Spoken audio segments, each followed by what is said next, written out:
પાટણમાં જર્જરિત ટાંકીને લઈ એબીપી અસ્મિતાના અહેવાલની જોરદાર અસર। એબીપી અસ્મિતાના અહેવાલ બાદ જાગી નગરોળ નગરપાલિકા।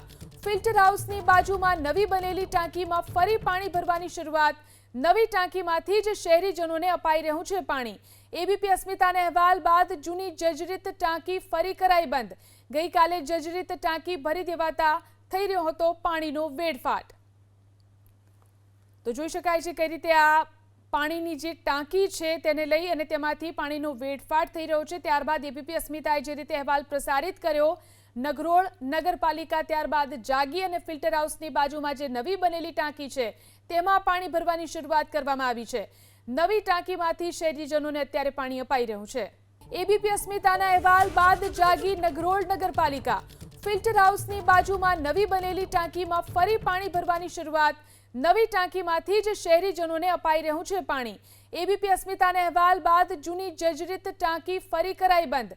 ગઈકાલે જર્જરિત ટાંકી ભરી દેવાતા થઈ રહ્યો હતો પાણીનો વેડફાટ।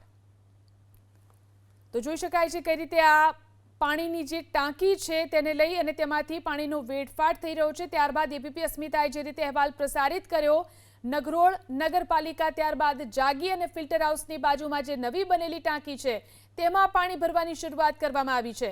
નવી ટાંકીમાંથી શહેરીજનોને અત્યારે પાણી અપાઈ રહ્યું છે।